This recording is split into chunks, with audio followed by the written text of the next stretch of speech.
오늘 성경 말씀 요한복음 21장 15절에서 17절 말씀입니다. 세 번째 이르시되 요한의 아들 시몬아 내가 나를 사랑하느냐 하시니 주께서 세 번째 내가 나를 사랑하느냐 하시므로 베드로가 근심하여 이르되 주님 모든 것을 아시오매 내가 주님을 사랑하는 줄을 주님께서 아시나이다. 예수께서 이르시되 내 양을 먹이라. 오늘은 내가 나를 사랑하느냐는 제목으로 서원복 목사님 말씀 전해 주시겠습니다. 네, 감사합니다.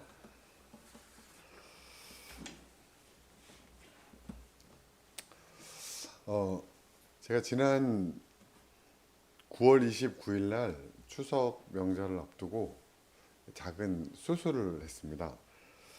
8월 초에 그 HQ 병원에서 건강검진을 했는데 그 흉부 엑스레이를 찍었는데 폐에 뭐가 보인다는 거예요. 그래서 CT를 찍어보라 그래서 CT를 찍었는데도 판독이 안 되니 대학병원을 좀 가서 봐야 될 것 같다. 소견서를 써주겠다. 근데 제가 짧은 영어 실력으로 소견서를 보니까 뭐 폐암일 수도 있고 뭐 이런 내용이 있는 거예요. 괜히 마음이 그렇지 않습니까? 그래서 이제 그 을지대병원 호흡기내과를 갔는데 어머 폐 쪽은 아니다. 그래서 흉부외과랑 뭐 피부과를 또 협진을 연결을 해줬습니다. 근데 흉부외과에서 근육 이쪽 옆구리 쪽 근육 쪽에 뭔가 보이는데 그걸 좀 떼서 그 조직 검사를 한번 해봐야겠다 뭐 그런 겁니다. 근데 뭐 한 30분이면 그냥 이렇게 살짝 째서 뺄 수 있는 거니까 한 30분이면 끝나는 거라 그러더라고요. 그래서 수술이지만 뭐 그건 수술도 아니죠 뭐. 그래서 그냥 혼자 아내도 가야 되지 않나. 그래도 수술인데 근데 아예 30분짜리로 무슨 남들이 보면 웃는다. 괜찮다. 혼자 갔다 오면 된다. 그랬어요. 그래서 이제 병원 수술을 하기로 했는데 이제 병원에 이제 도착을 해서 이제 수술 전 진료를 위해서 이제 대기하고 있는데 전날 밤에 카톡이 하나 왔더라고요. 그래서 제가 예전에 한번 말씀드린 적이 있는 우리 지방의 예수원 교회 그 교회 부목사로 있는 친구 이종미 목사였습니다. 카톡 내용이 그렇습니다. 자냐? 야 떨리겠다. 내일 수술 끝나고 내가 데려다 줄게. 아침에 급한 일을 마치는 대로 내가 병원으로 바로 갈게. 기다려. 야 나 차도 가져왔어. 안 와도 돼. 라고 했는데 아 나 뭐 거기 바로 근처에 볼 일이 있으니까 그리고 볼일 끝나고 바로 갈 거니까 기다려. 근데 바로 뭐 그 카톡 끝나고 얼마 지나지 않아서 그 친구 이정민 목사가 왔습니다. 제가 이제 귀가 좀 잘 안 들리니까 이 친구가 뭐 같이 의사소통도 해주고 뭐 들어주고 이야기도 해주고 진료받을 때 수술 준비할 때도 같이 해주고 뭐 그리고 수술 이제 끝날 때까지 기다렸다가 점심도 같이 먹고 이렇게 돌아갔습니다. 근데 아무래도 이상한 거예요. 야, 너 볼 일 있었던 거 아니지? 그랬더니 아, 자식 눈치도 빠르네. 그러면서 야, 네가 점심 사라 대신에 그러는 거예요. 아, 그래 뭐 내가 점심 사지 뭐 집에 가서 먹으려 그랬는데 뭐 네가 또 왔으니 사야지 그랬습니다. 이 뭐 미리 자기가 가서 그 부대찌개를 먹었거든요. 미리 가서 자기가 주문을 해놓겠다 그러더니 뭐 예상하시다시피 지가 계산 다 해놓고 밥도 맛있게 잘 먹고 또 처갓집에서 온 마지막 포도라고 하면 수확한 마지막 포도라고 하면서 포도도 한 상자 주고 야 그래도 작은 수술인데 잘 먹어야 된대 잘 먹어 그렇게 하고 돌아갔습니다. 여러분 기억하십니까? 제가 이 친구 녀석 제가 한번 예전에 말하면서 얘는 남편으로도 목사로도 아빠로도 사람으로도 나 좀 괜찮은데 싶다가도 얘를 만나면 참 어떤 제 마음이 그렇다는 말씀을 드렸던 것 같은데요. 제가 도무지 따라갈 수 없는 성품을 가진 녀석인 것 같습니다. 오늘 말씀의 제목, 네가 나를 사랑하느냐? 그렇다면 그 증거가 무엇이냐? 라고 하는 질문을 만약에 듣는다면 아마 그 삶을 그대로 살아가고 있는 사람이 아닌가 싶습니다. 여러분, 오늘 우리가 읽은 성경 본문의 말씀은 우리에게 너무나 익숙한, 너무 잘 아는 말씀입니다. 오늘 저는 여러분께 이 말씀을 드리기 위해서 15절부터 17절까지 본문을 선택했고 오늘 17절 말씀을 읽었지만 1절부터 보면 예수님이 부활하신 이후에 제자들이 갈릴리로 고기 잡으러 돌아가는 제자들을 만나시는 그런 사건부터 등장합니다. 예수님 제자들은 3년 동안 예수님을 따라다니면서 제자 훈련을 받았지만 아마 참된 제자의 모습은 갖추지 못했었던 것 같습니다. 그래서 예수님은 어쩌면 그때 이 제자들은 실패한 제자의 모습이 아닐까 싶습니다. 그래서 예수님은 이 제자들을 다시 찾아가셔서 다시 한번 제자로서의 사명을 회복시키시는 것이 오늘 성경 말씀의 내용이고 잘 아는 말씀이죠. 부활하신 예수님은 처음에 막달라 마리아를 만나셨고 그리고 막달라 마리아의 부활의 소식을 못 들은 제자들을 또 다시 만나셔서 그들의 믿음을 회복시키시고 또 그들 가운데 의심하기로 소문난 도마에게 내 손과 내 옆구리에 손가락을 넣어보고 그렇게라도 믿어라 라고 하면서 제자들의 믿음을 회복시켜 주셨죠. 이제 주님의 제자들은 주님의 부활의 증인이 될 그러한 동기를 분명히 갖추고 있는 사람이 되었습니다. 그런데 이후에 21장이 제자들의 반응인데 조금 우리가 생각하는 반응과 다릅니다. 베드로는 21장 3절에 보면 그 이후의 말이 이제 나는 물고기 잡으러 돌아가겠노라. 그리고 자기의 고향으로 돌아갑니다. 기껏 물고기 잡는 어부의 삶에서 복음을 전하는 사람을 낚는 제자 어부의 삶으로 회복시켜 주셨는데 그런데 다시 옛날 삶으로 돌아가겠다는 거죠. 그 말을 들은 6 제자들 아마도 베드로가 뭔가 리더십이 있으니까 그러지 않았을까 싶고 베드로의 고향 사람이었기 때문이었겠죠. 6 제자들도 베드로를 따라 물고기를 잡으러 돌아갑니다. 왜 이 사람들은 이런 이해할 수 없는 행동을 하고 있을까요?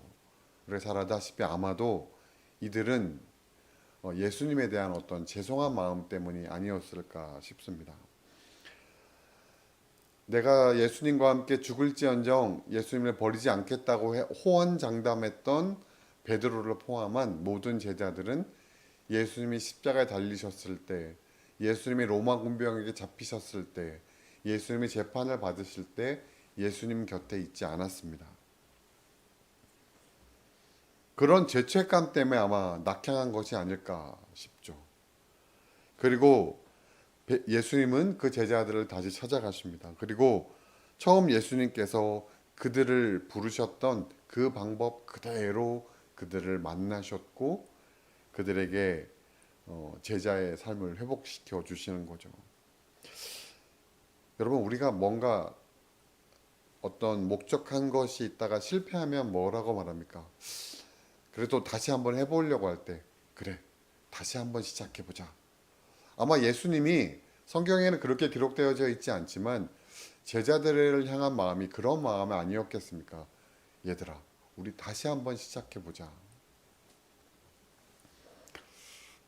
제자들이 예수님을 발견하고 배를 다시 무태 대는 동안 예수님은 직접 물고기를 구우시고 제자들과 함께 조반을 드셨습니다. 그리고 나서 베드로에게 질문하신 내용이 오늘 본문의 내용입니다. 잘 아시다시피 베드로가 예수님이 베드로에게 3번 이렇게 질문하시죠. 요한의 아들 시몬아, 네가 나를 사랑하느냐? 그리고 오늘 17절 본문을 보면 3번째 예수님께서 그렇게 질문하셨을 때 베드로는 근심했다라고 기록하고 있습니다. 왜 근심했을까? 우리가 예상할 수 있는 것이죠. 아마도 그때 베드로는 예수님을 3번이나 부인했었던, 3번 질문하셨을 때 3번 부인했었던 자신의 과거를 생각하지 않았을까 싶습니다. 아마도 예수님이 3번이나 물으시는 것을 보니 내가 예수님을 사랑한다고 하는 그 고백을 믿지 못하시는가 보다. 이런 걱정을, 우려를 하지 않았을까 싶습니다. 베드로는 네가 새벽닭 울기 전에 나를 3번 부인할 것이라고 예수님이 말씀하셨을 때 내가 주님과 함께 죽을지언정 주님을 부인하지 않겠습니다 라고 호언장담했었죠. 베드로의 이 질문은 자신의 과거도 모르는 그런 경솔한 대답이었을까요? 예수님이 잡히셨을 때 그 베드로가 함께 왔었던 제사장의 종 말고의 귀를 자르죠. 제사장의 종 말고의 귀를 자를 때 베드로의 마음은 어떠한 마음이었을까요? 칼을 들고 예수님을 잡으러 온 사람 앞에서 똑같이 칼을 들고 제사장의 종 말고의 귀를 잘랐을 때의 베드로의 본심은 정말로 예수님과 함께 죽겠다는 마음이었을 겁니다. 혼자 칼을 들고 어떻게 로마 군병과 싸워 이길 수 있었겠습니까? 그는 정말로 예수님과 함께 죽을 각오였을 거라는 거죠. 그런 자신의 각오와는 달리 그는 예수님을 3번이나, 그리고 3번째에는 예수님을 저주하며 예수님을 부인했었습니다. 베드로에게 있어서 3이라고 하는 숫자는 배반을 상징하고 죄책감을 더하는 그러한 숫자였을 거라는 거죠. 그래서 예수님께서 베드로에게 3번이나 사랑하냐는 질문을 하셨을 때 베드로는 근심할 수밖에 없었을 거라는 거죠. 그런데 예수님께서 왜 그렇다면 예수님은 3번이나 베드로에게 3번이나 사랑하냐는 질문을 하셨을까요? 베드로는 그리고 3번이나 예수님께 내가 주님을 사랑합니다 라고 고백했습니다.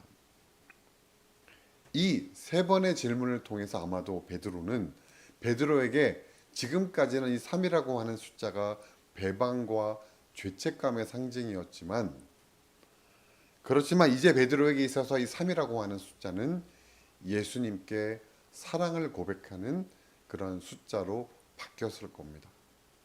그래서 예수님께서는 베드로에게 3번 물으셨고 예수님이 다시 시작하자고 하는 이 사건이 시작되어졌다는 겁니다.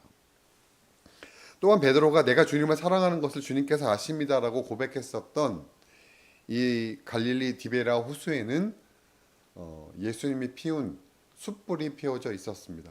이것은 밤새도록 물고기를 잡느라고 고생했고, 그래서 새벽이니까 추운 몸을 녹이기 위해서 숯불이 피워졌을 것이고, 그리고 밤새도록 고기 잡느라 고생했었던, 그래서 새벽까지 고생하느라 시장했던 제자들에게 물고기를 굽기 위한 숯불이었습니다. 그 숯불에서 지금 베드로는 예수님께 사랑합니다라고 고백하고 있다는 거죠. 베드로는 그 숯불을 보면서 무슨 생각을 했을까요? 정말 놀랍게도 그 숯불은 베드로가 예수님을 3번이나 부인했었던 장소였습니다. 베드로가 예수님을 3번이나 부인했었던 장소는 가야바 법정이었는데 그 가야바 법정에는 재판을 구경하러 온 사람들이 몸을 쬐기 위한 숯불이 피워져 있었습니다. 베드로는 아마도 그 숯불을 보면서 가야바 법정을 떠올렸었을 것이라는 거예요. 아, 내가 저 숯불 앞에서 한 여종이 당신도 저 재판받는 예수와 한패지라고 할 때 부인했었는데, 그리고 세 번째 부인할 때는 예수님을 저주하면서까지 부인했었는데, 아마 베드로는 그런 생각을 하지 않았겠습니까?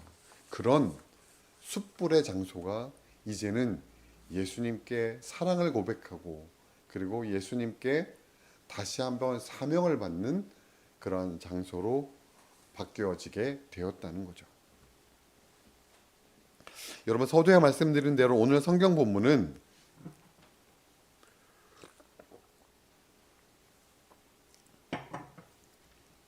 우리에게 매우 익숙한 본문 가운데 하나입니다. 저도 이 본문으로 뭐 여러 차례 설교를 한 것 같고, 여러분도 이 본문을 아마 여러 차례 읽으셨겠고 여러 차례 설교를 들으셨겠고 뭐 그럴 것 같습니다. 그리고 오늘 본문은 제게 아주 강인한 기억이 하나 있는 성경 구절입니다. 오늘 본문은 제가 지난 2019년에 오른쪽 귀에 이명이 온 다음에 교회 사역도 그만두고 일도 그만두고 이제 혼자 집에 있었을 때, 그때 제가 한번 묵상했었던 구절인데요. 도대체 왜 하나님께서 내게 이런 어려움을 주실까? 그 원망의 마음이 극에 달했을 때였습니다. 근데 그때 우리 같은 지방에 제일중앙교회 김수열 목사님이 계신데, 그 목사님이 어느 날 저한테 전화를 하셔서 그 교회 창립 기념주일인데 와서 설교를 좀 해달라 하시는 거예요. 그때 제 마음은 그랬습니다. 지금 제가 어디 가서 뭐 하나님의 은혜니 뭐 이런 말을 할 만한 제 마음의 상태가 아닙니다. 그게 사실 저의 본심이었어요. 근데 또 그런 얘기를 하기는 좀 뭔가 부끄럽잖아요. 그래서 목사님, 제가 이명도 너무 심하고 막 정신도 없고 그래서 제가 설교하는 거 너무 어렵습니다. 그랬더니 한 5분이라도, 아니 한 1분만 하고 가도 돼요. 여러분, 제가 힘드니까 1분만 제가 뭐 그렇게 하고 가도 돼요. 그렇게 말씀을 하시는 거예요. 솔직히 그건 말이 안 되잖아요. 그리고 오전 예배 때 설교하시는 분이 김준호 감독님이시래요. 김준호 감독님이 오전에 그렇게 막 힘찬 설교를 하시고, 제가 가서 여러분 제가 힘드니 1분만 하겠습니다. 이건 근데 또 목사님이 그렇게 강력하게 말씀하시니 또 그래 또 뭐 그분이 저에게 뭔가 있어서 그래서 그냥 감사하는 마음을 가지고 하겠습니다. 그러고 나서 뭘 해야 되나, 창립 기념주일이라는데 그런 마음으로 뒤적뒤적 하다가 봤었던 구절이었습니다. 그래서 오늘 본문을 묵상하는데 하나님이 제 마음 안에 그렇게 말씀하시는 것 같은 거예요. 지금도 너는 나를 사랑하느냐? 저는 그렇게 물으실지 몰랐어요. 뭐 지금도 너는 믿음을 잃지 않았느냐? 뭐 아니면 지금도 너는 뭐 소망이 있느냐라든가. 그런데 지금도 너는 나를 사랑하느냐? 부끄럽지만 저는 아무 대답도 못하겠어요. 주님을 3번이나 부인했었던 그 죄책감이 가득한 베드로지만, 나는 주님 사랑하는 거 주님이 아시잖아요. 뭐 이렇게 담대하게 말할 수 있었는데, 저는 그런 열정도 없고 그런 마음도 없고 그럴 의지도 없고 그런 거예요. 이제는 원망의 마음만 가득한데 내가 어떻게 해야 되나? 또 이걸 가지고 설교를 하라고 하시는 것 같아서 계속 주목하게 하시는 것 같은데 어떻게 해야 되나? 그래서 그냥 가만히 성경만 붙잡고 가만히 있었어요. 가만히 한참을 가만히 있었어요. 그런데 주님이 또 말씀을 하십니다. 안다, 다 안다. 내가 다 안다. 그 말씀을 듣고 다시 제가 보니까 다시 오늘 성경 말씀을 보니까 베드로가 예 주님, 전 주님 사랑합니다 라고 고백한 게 아니라 주님, 저 주님 사랑하는 거 주님 아시잖아요.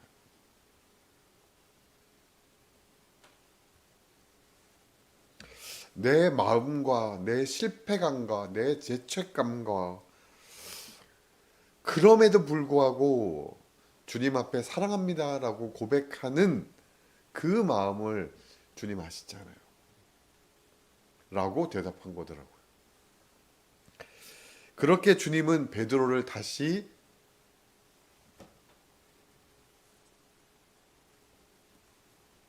세우신 것이구나.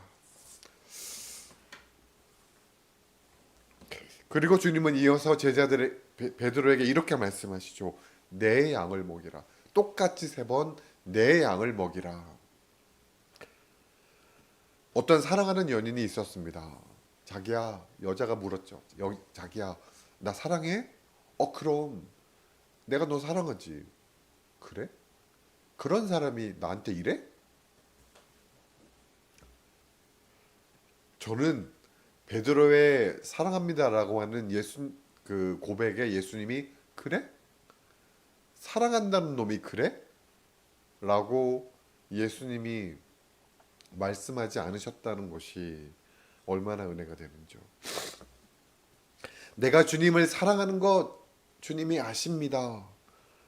라고 하는 그 베드로의 그 고백을 우리는 문자의 기록으로 읽기 때문에 베드로가 그 고백을 할 때 베드로의 그 고백의 언어가 얼마나 되는지, 그리고 어떤 톤으로 이야기했는지, 그리고 어떠한 마음으로 이야기했는지는 잘 모르겠지만,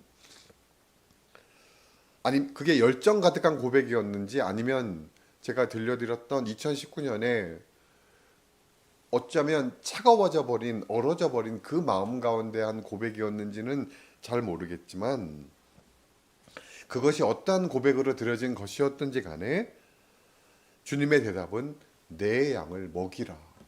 그래? 네가 나를 사랑해? 그러면 내 양을 먹여라. 사랑하는 여러분, 지난 2025년 한 해, 여러분의 한 해는 어떠셨습니까? 행복하고 복된 일들만 가득하셨겠죠. 너무 감사한 일입니다. 그때 우리 주님이 우리에게 너는 나를 사랑하느냐라고 묻는다면, 그럼요 주님. 저는 주님을 너무너무 사랑합니다. 내 삶에 이렇게 은혜가 가득한데요. 라고 고백할 것입니다. 그런데 어쩌면 그런 고백을 도무지 할 수 없는 그런 순간에 주님이 우리에게 물어보실지도 모릅니다. 네가 나를 사랑하느냐? 너는 여전히 나를 사랑하느냐?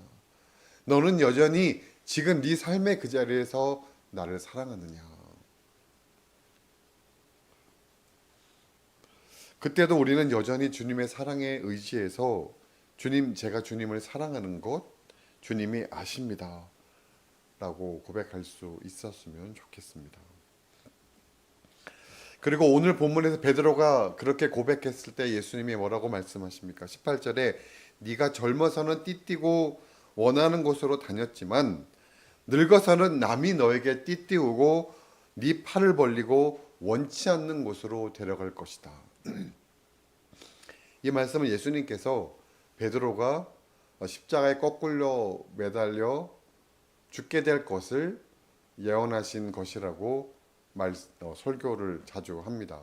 그도 그럴 것이 요한은 오늘 예수님의 그 말씀이 그런 의미라고 하는 것을 베드로가 어떻게 죽게 될 것을 말씀하신 것이라고 기록하고 있기 때문에 그렇습니다. 근데 그것과 함께 또 귀한 의미가 하나 더 있을 것 같아서 말씀드립니다. 예수님께서 베드로의 그 상처받은 실패한 그 마음을 회복시키셨던 것처럼 베드로가 실패한 사람, 상처받은 사람, 그런 이의 마음을 회복시키고 그 사람을 살리고 그 사람을 다시 예수님의 제자로서의 삶을 살아갈 수 있도록 하기 위해서는 두 팔을 벌리고 인도함대로 살아가는 삶을 살아야 한다는 것을 예수님은 베드로에게 말씀하신 것이라는 거죠. 그것은 매일매일 내 삶을 지금 내 삶이 만족스럽지 않고 불평불만이 가득하고 원망이 가득한 그런 상황 가운데 있는 삶이라고 하더라도 그 삶을 하나님이 온전히 인도하실 것을 믿고 그 삶을 묵묵히 살아나가는 삶이라는 거죠. 자꾸 말씀드려서 이제 지겨우시겠지만 그냥 좋은 예화라고 생각해서 여러분 들려드립니다. 제가 가끔 이제 특송을 하면 이렇게 좀 힘들다는 느낌을 받으시기도 하시나 봐요. 얼마 전 제가 그 무반주로 특송을 했던 영상을 이제 예배 편집을 이제 예배를 제가 편집해서 다시 올리니까 하면서 그거를 제가 특송한 거를 가만히 이렇게 봤더니 진짜 힘들어 보이는 거예요. 그 그래서 내가 이렇게 특송하는 걸 힘들어 하는구나라고 이렇게 받아들일 수 있겠구나라는 생각을 해보게 됐습니다. 아시다시피 저는 참 찬양을 좋아하고 사실 지금도 좋아했고 그리고 찬양 인도하는 걸 참 좋아했었습니다. 예전에 사역하던 교회 제자들이 강서구에 사는 제자들이 한 몇 년 전까지 계속 끊임없이 찾아왔었어요. 근데 그 아이들이 찾아왔었던 이유는 제가 찬양 인도를 같이 찬양을 하면서 그걸 통해서 뭔가 도전을 받고 은혜를 받고 뭐 삶이 변화되고 그래서 온 아이들이었어요. 그래서 찬양하는 것이 힘들어 보이는 지금 저의 상황이 그렇게 썩 유쾌하지는 않습니다. 그러면서 이런 생각을 자주 합니다. 처음 이제 우리 최 목사님께서 저를 센터에서 같이 하자고 하시면서 목사님이 저에 대해서 참 목사님 저한테 푸시하는 건 없지만 기대하시는 것이 참 있으셨을 텐데 근데 그런 것들을 제가 채워주지 못하는 것에 대한 참 무거운 마음들이 전 참 많이 있습니다. 하루에도 12번도 더 생각합니다. 하나님이 왜 나를 여기에 두셨을까? 그렇게 고민을 하다가 베드로의 남이 띠띠고 가는 원치 않는 삶에 대해서 묵상해 보게 됐습니다. 이전에 내가 띠를 띠고 마치 열정적으로 찬양하면서 열정적으로 뭔가 은혜를 끼치는 것처럼 그렇게 살았던 수많은 사람들에게 둘러싸여서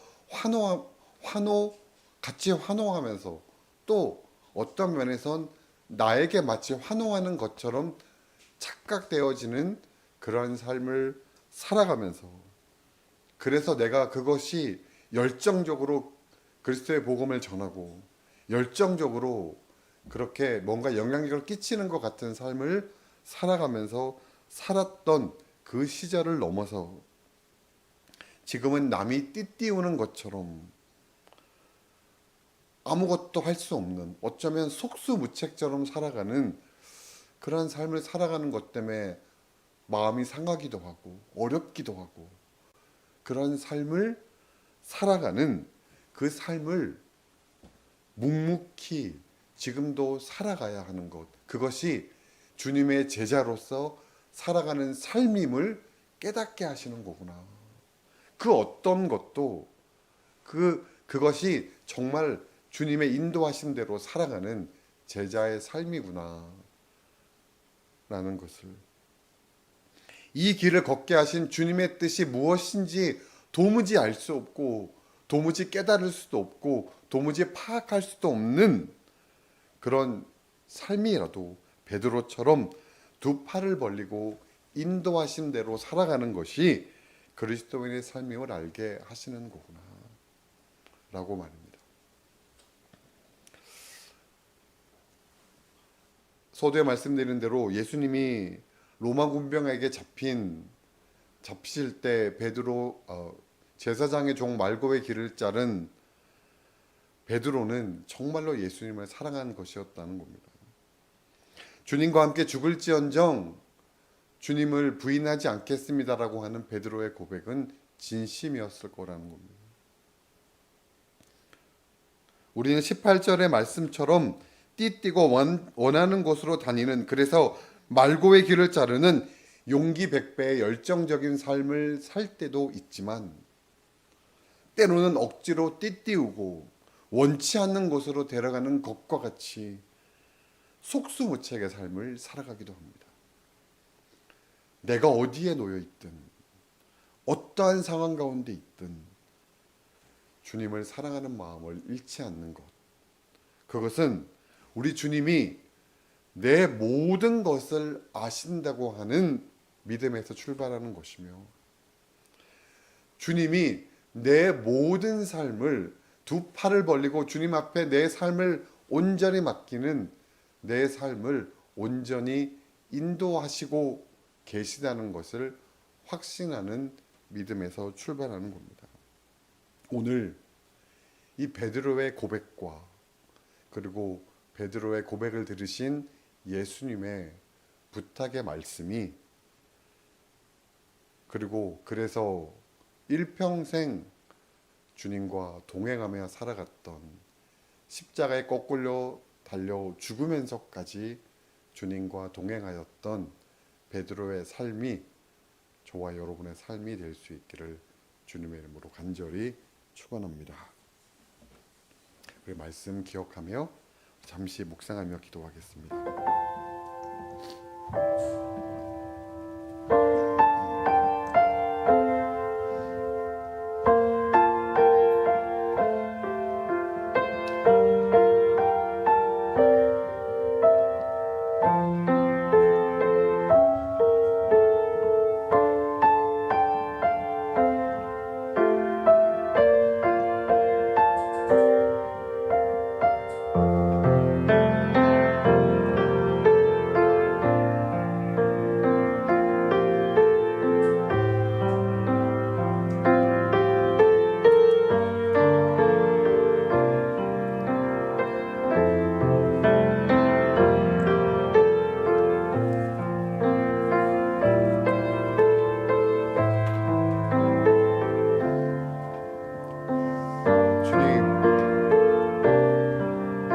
열정적으로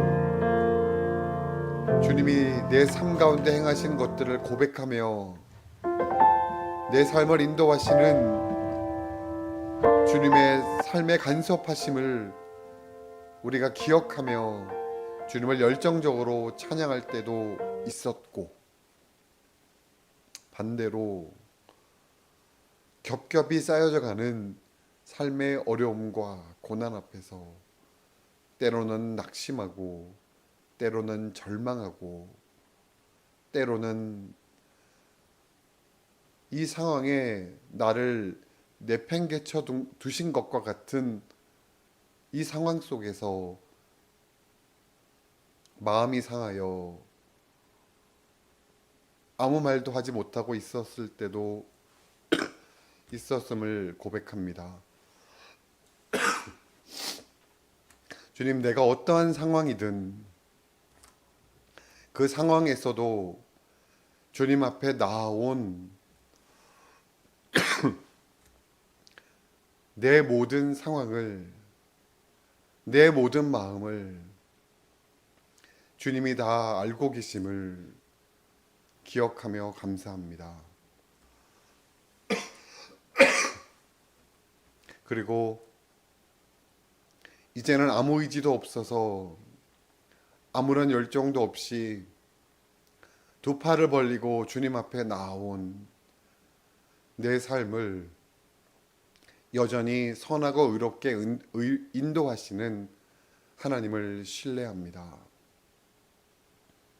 그 하나님을 의지하며 주님의 인도하심 따라 지금까지 2025년 지금까지 살아왔던 것처럼 매일매일 매 순간순간 주님을 사랑하며 주님의 인도하심대로 살아갈 수 있도록 우리의 모든 삶을 이끄시고 인도하여 주옵소서. 감사드리며 예수님의 이름으로 기도하였습니다.